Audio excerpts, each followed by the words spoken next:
All right, here we go on the Fan and CBS Sports Network. It is Monday, the Boomer and Geo program. Built Ford Tub Studio. The number to get in, 888-808-1019 is the phone number, and there is so much to get to. We will get to football this coming morning. We will get to the Knicks this coming morning.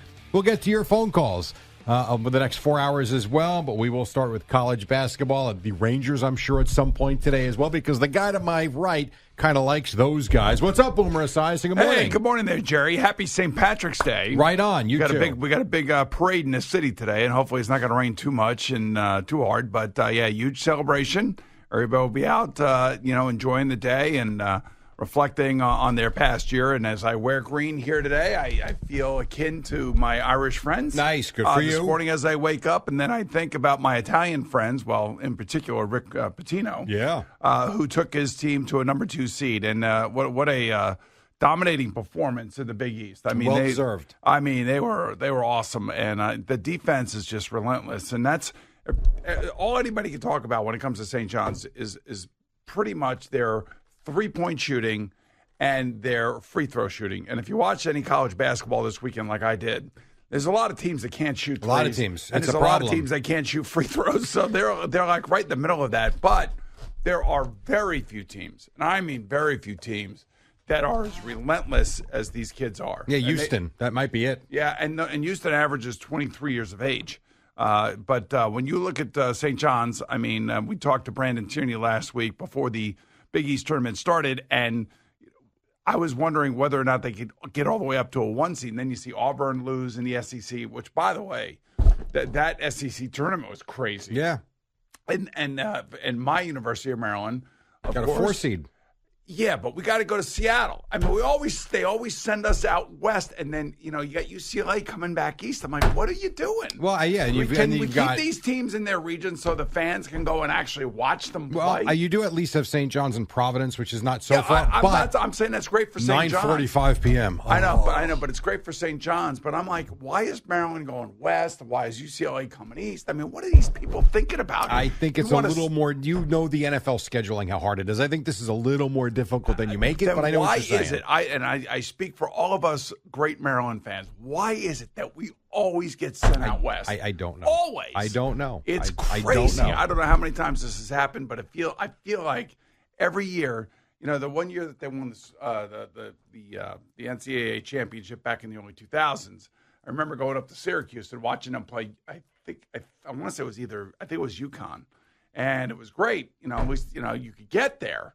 I mean, I'm not going to Seattle. No, I wouldn't think you would be. No, it's ridiculous. But you also these people, assume. I don't know. Well, but you this also whole college basketball thing is just like so goofy. I love the game. The game is awesome. The game is 40 minutes of fury, like the great. I think it was Nolan Richardson used to call it that. I think.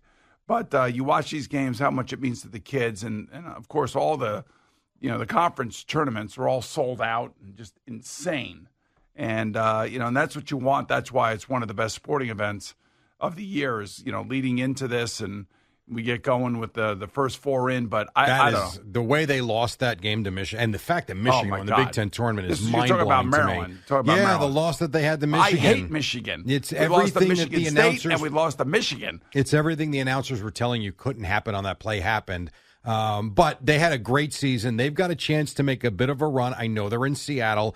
But you know what? The first 2 rounds of this tournament are never, ever attended. They're just not. When you look at the noon games on Thursday, the buildings are half empty, just like most of the it's really when you get going into the Sweet 16 is when the stadiums and the arenas get packed. Maybe I'm just very sensitive to this, understand. Jerry. I can be very sensitive sensitive to this. But I thought, and maybe in most cases I haven't really perused over the entire bracket. Right. And I was watching the guys doing it yesterday on CBS as they were unveiling it, but I don't know why. Maybe just me. Maybe I'm just overly sensitive about this whole thing.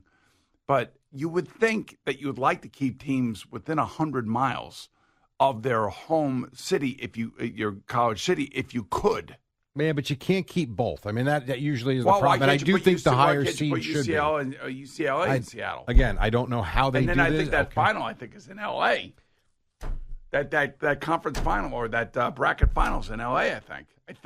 Okay. I don't know. I can't tell because nobody has where everybody's playing. We have These to damn brackets. You got to print the bracket out. Yeah, well, I'm on the ESPN bracket. It doesn't tell me where anybody's playing. It just tells me what time and what TV station it's on or TV network.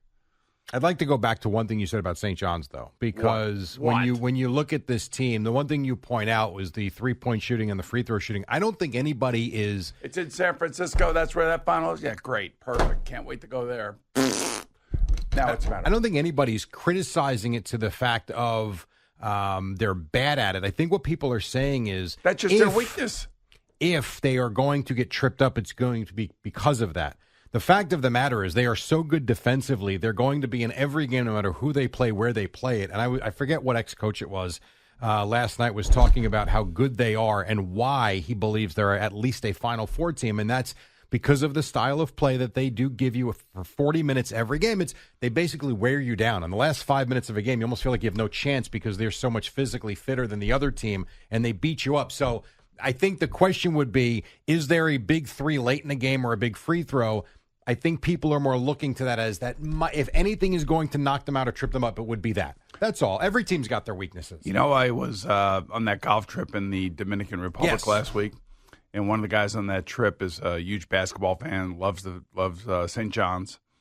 And he says to me, he goes, I don't bet on them to start the game. I don't bet until the second half starts. When they're down. Because they always come back, and they have always come back, at least in, generally speaking, Well, they I lost guess. 4 games by 7 points. Exactly. So he was right on this week. Well, how about the Marquette game? Marquette was in control of that game early. Things are, and I think it was Cam Jones. He's got 13 of their first 20 points. He's hitting 3 after 3 and making great plays to the basket. And St. John's, I don't want to say they look stunned, but they couldn't figure it out offensively. And then all of a sudden, slowly, methodically, late in that first half, they started coming back. And as soon, a lot of teams, you've watched basketball a long time. A lot of times when a team comes back from double digits, it's almost like they expended so much energy to get back. Can they finish the job? Yeah. For St. John's, once they got that game even, I said to them, I'm watching the game with my wife and my son, I'm like, this game's over. Yeah. The game's over. And they clobbered them in the second half. This is why when you compare college basketball to the NBA, there's no comparison. I mean, the guys could shoot in the NBA, and they do shoot, and they shoot a lot of threes. Boston just chucks it up from all over the place. For sure. And it's not fun to watch. I mean, when you watch St. John's, because they do have trouble shooting threes, they still shoot them, but they don't shoot them nearly as much as everybody else does. They get a lot of open baskets, like on double screens, backdoor plays. I mean, on offense, their mid-range game and underneath as the hoop good as anybody. Might be the best. I agree. And the way that they run their plays and how they are synced up really well. That's a credit to Coach Pitino, of course, and then of course the players. But they do play a relentless style, and that's the thing. They just outwork everybody. They do, and as we say, sometimes it's very difficult for the other team even to penetrate past their first line of defense to even get in to get a shot off.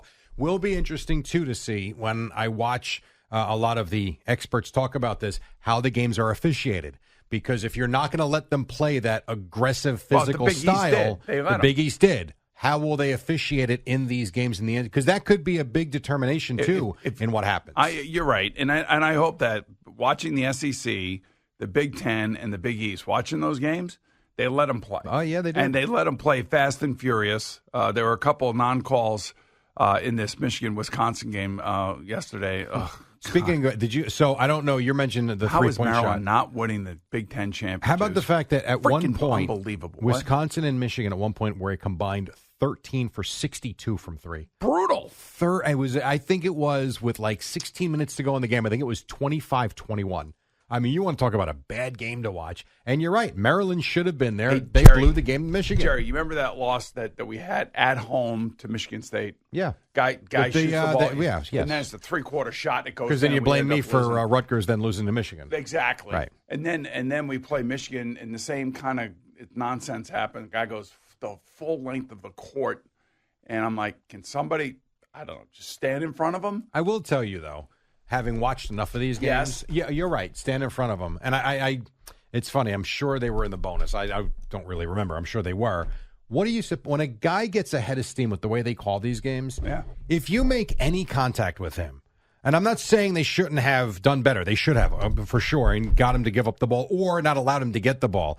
What do you want him to do? If you go out and stand in front of them, you're either going to take a block, maybe you get the charge. If you make any contact, they're going to blow the whistle. You know what I loved? Actually, the play called by Michigan, the way that they ran their inbound play from the end line was really great.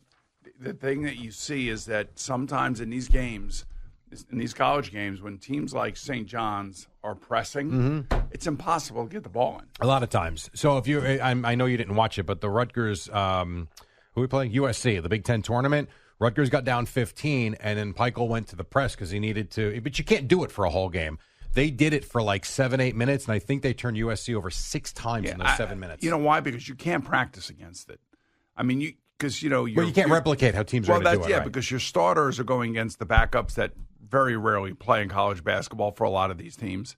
And there's no way to replicate the length, the quickness, the intensity that St. John's brings. Yeah, or the emotion of the arena and what's going on. There's no question about it. You could think you're practicing against it, and you better hope that you have about 3 or 4 different inbounds plays when you need to get the ball inbounds. But it's amazing to me just how many teams struggle in that situation. No doubt. Now, I'm not going to sit here. There's no chance we're going to sit here for 4 hours or even 4 minutes and break down the bracket. We're not going to do that. But that's what they did yesterday. They did it on CBS. They did it on ESPN. They did it. But I do have a question for you. Okay. Because the big story, and I was watching it live, and I had the same questions as they were going over it. They're showing, is North Carolina going to get in? No, they're not going to get in. They lost to Duke again. They're North Carolina. They always get in. You've got West Virginia and Indiana and all the, you had Seth Davis and Clark Kellogg, and they're on CBS and Jay Wright. They're sitting there doing the show, and they're going over these.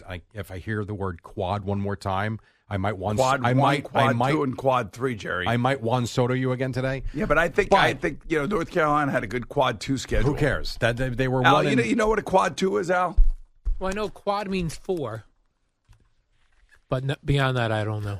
Jerry, you're the college basketball expert. Explain to him what quad is. Well, the quad 1 wins are against the best teams, the top level teams that you're going to play. Quad 2 would be that next level. So that's how it goes from 1 down to, I think, 4. So North Carolina was the best of the worst. They were like 24-1 between quad 2 and quad 4. But they were 1-13 against good, the quad 1 competition. Again, quad. Isn't the guy that runs the bracket, isn't he like a North Carolina AD? So there's the issue. Oh. He's the chairman of the selection committee. What are you saying about him? Here's what I'm going to say. So they also had the vice chairman on with him. Now, before the guys... There's a vice chairman? There's a vice chairman. Before the guys talked to them... Sounds like NATO. Yes. Before they talked to them, they sat there and said, we have questions. They brought up Indiana's resume. I need to know this. How come they got in over them because of this? Blah, blah, blah, blah, blah. So then they have them on. And the chairman, who is the North Carolina athletic director, says, well, I had to recuse myself. I'll let the vice chairman tell us how it worked. And he says, yes, he was out of the room. We can't allow it because blah, blah. Well, so I believe that. I mean, if the vice chairman of the NCAA, or whatever they call this, March Madness, the NCAA runs it. This is the one place that they actually make money. You have to believe the vice chairman, don't you? You can believe him. My question is, Seth Davis, Clark, they're fantastic. But when you sit there and break down hold on, let's with the fantastics. They are. They're very good at what they do with this Seth stuff. Davis, he could be a tough egg sometimes. Fine. When you sit there and break down I mean that how lovingly, by the way, Indiana and West Virginia should be in over North Carolina, and then you have them on and you ask why, and they just give you this whole nonsense about quad 2, 8-0, and there is no follow-up or mention of Indiana, as they just sat there and gushed how Indiana should be in. They don't follow up with, but what about Indiana and their quad? It doesn't make sense. They have a finite amount of time. Yeah, well, they should have spent it on that then. I understand that, and then it would have been screaming back and forth about Indiana and North Carolina. But like I said, you wanted an answer, no? The vice chairman said the chairman had to recuse himself and leave the room. I understand. Do you think that the vice chairman and everybody else had like a soft place in their heart for the chairman? 100%. So they had a bias because they've been working with him? I do. I don't know that, but that would be my feeling. And I would have liked someone to ask a follow-up. Fine, got your answer, but look at all of these what these two teams did. How in the world are they in? And I personally don't care about this. I don't care about North Carolina, but it is a fair question to ask if you're doing that interview with them. Hey, but Jerry, you're a college basketball guy. You call games. I mean, don't we go through this every year?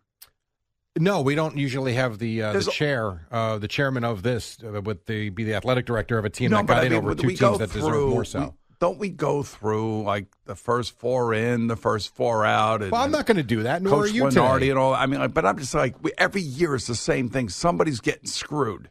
You know that, and yes, I know that. And now I understand what you're saying. You're saying that the vice chair was basically telling you that they removed the chairman from the discussion when it came to North Carolina. Correct. But you believe that there was a bias to support the chairman when he left the room, and everybody said, he's a nice guy. Let's put North Carolina in. Yeah, I do. All right. It's human nature. I don't know how you wouldn't. You've worked with him. You've been around him. And when push comes to shove, they gave the nod to North Carolina. And to me, I would have liked to see another Big Ten team in there because the Big Ten had an unbelievable season. They got a lot of good teams. Not as good as the SEC, of course. 14 teams. Which is ridiculous with all-time record, right? Mm-hmm. Yes, very much so. Amazing. But absolutely amazing. But that's where we're at. So TV has it up, CBS Sports Network. 14 for the SEC, 8 for the Big Ten, 7 for the Big 12. And the Big East got 5. So there you have it. Everything will kick off Thursday. I know it's not that big a deal, but I thought everything kicks off Wednesday. Well, that's the play-in stuff, sure. Well, that kicks off Tuesday and Wednesday, actually. Tuesday and Wednesday. Well, there you go. 2 games Tuesday, 2 games So Wednesday. it's not just Thursday, but it's Tuesday and Wednesday. I might murder you today. You were like you were shot out of a cannon on a Monday morning. You know why, man? I'm telling you, it's an exciting sporting event. What can I tell you? It is an exciting sporting event. Yes. And you are a little unique today, wearing your green. Yeah. I celebrated St. Patrick's Day on Saturday, for the record. You did? I actually forgot today was St. Patrick's Day. Yeah, I wore green. I brought Heineken because the can was green. I was all into it. I thought that was pretty good. I figured, so we were at my friend's house, the Mulaney house on Saturday night. Oh, there you go. The Mulaney's. So I figured he had the Irish beer on lockdown, which he did. Yep. So I've bringing something a little different. Green Heinekens. Huh.